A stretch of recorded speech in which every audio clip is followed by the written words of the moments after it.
আপনারা জানেন যে বাংলাদেশে একটা ডক্টর দেবপ্রিয় ভট্টাচার্যের নেতৃত্বে যে হোয়াইট পেপার, সেই হোয়াইট পেপারে যে ফাইন্ডিংস ছিল যে $234 বিলিয়ন বাংলাদেশের থেকে শেখ হাসিনার আমলে, তার যে লাস্ট আমল যেটা 2009 থেকে 2024 সালের 5ই আগস্ট পর্যন্ত, এই সময়ে $234 বিলিয়ন বাইরে পাচার হয়ে যায়।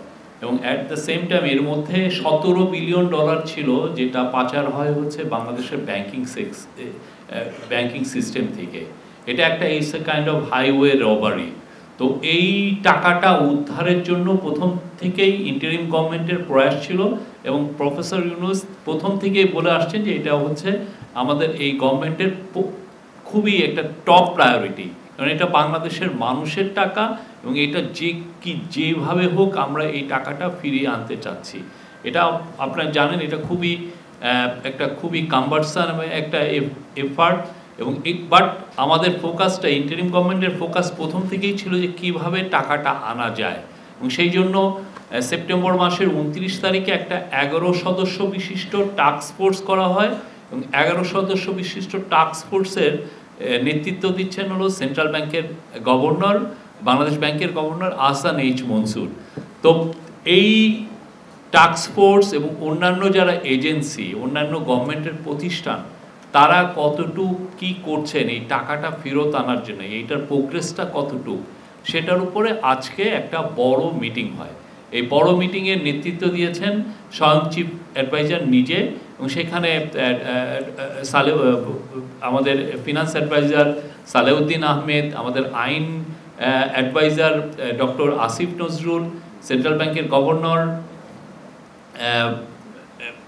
আহসান মনসুর ছিলেন, এবং প্রফেসর ইউনূসের স্পেশাল অনভয় লুৎফে সিদ্দিকী ছিলেন, আরও বিএফআইউর প্রধান ছিলেন, স্বরাষ্ট্র সেক্রেটারি ছিলেন, ফাইন্যান্স সেক্রেটারি ছিলেন, এসিসির চেয়ারম্যান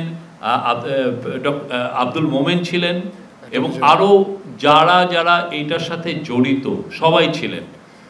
এবং এটার খুব 2 ঘন্টা, প্রায় 1.5 ঘন্টার একটা মিটিংয়ে অনেকগুলো ডিসিশন আসে। তার মধ্যে প্রথম যে ডিসিশনটা সেটা হচ্ছে যে একটা স্পেশাল আইন করার, এই টাকাটা কিভাবে আনা যায় এটা ত্বরান্বিত করার জন্য, এবং এই যে কাজগুলো যে হচ্ছে সেই কাজগুলোর মধ্যে কোঅর্ডিনেশনটা আরও স্মুথলি করার জন্য একটা আইন খুব শীঘ্রই করা হবে।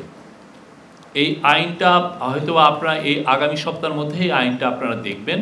এই আইনটা করানো হচ্ছে যে এই টাকাটা ত্বরান্বিত করে কিভাবে টাকাটা আনা যায়, এটা আইনের একটা কাভার লাগবে। আমরা অন্যান্য বিদেশি যেই যারা এই মানি লন্ডারিং এই গভর্নমেন্টকে সাহায্য করছে, মানি লন্ডারকৃত মানিকে ফেরত আনার বিষয়ে যারা সাহায্য করছেন, তাদেরও এটা একটা চাহিদা। তো সেই অনুযায়ী একটা আইন খুব দ্রুত করা হচ্ছে, এবং এই আইনের আওতায় অনেকগুলো কাজ আরও এক্সিলারেটেড করা হবে। এইখানে আরেকটা হচ্ছে যে যতগুলো প্রচুর ল ফার্মের সাথে আমরা ইন্টারিম গভর্নমেন্ট এবং টাস্ক ফোর্স কথা বলছে, এবং এই ল ফার্মগুলোর সাথেও এই আইনি যে আইনটা যেটা করা হবে সেটা ল ফার্মের সাথে এক ধরনের তাদের সাথে এগ্রিমেন্ট করতে এটা সাহায্য করবে। তো ল ফার্মের মতো 30টার মতো ল ফার্ম, অনেকগুলো 200টা ল ফার্মের সাথে আমরা অলরেডি কথা বলেছি, এখনো সিলেকশন হয়নি। এটা একটা আইনি প্রক্রিয়ার মাধ্যমে সিলেকশন হবে। 30টার মতো ল ফার্মকে ইন্টারন্যাশনালি যারা খুব রেপুটেড, তাদের সাথে আমরা এক ধরনের এগ্রিমেন্টে হয়তো যাব, সেটা নিয়েও কথাবার্তা হচ্ছে।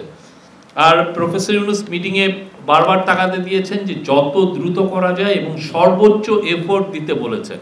উনি বলেছেন যে এটা বাংলাদেশের মানুষের টাকা, এবং এইটা যত দ্রুত পারা যায় এই টাকাটা বাংলাদেশে ফেরত আনতে উনি খুব প্রতি মাসে, উনি বলছেন যে এটার বিষয়ে এখন থেকে প্রতি মাসে হাই পাওয়ার্ড মিটিং হবে, এবং এটা জাস্ট ঈদের পরে আরেকটা মিটিং উনি ডেকেছেন যে এটা কতটা অগ্রগতি হচ্ছে এটা, এবং এটা এখন থেকে আশা করা হচ্ছে যে প্রতি মাসে এটার উপর মিটিং হবে।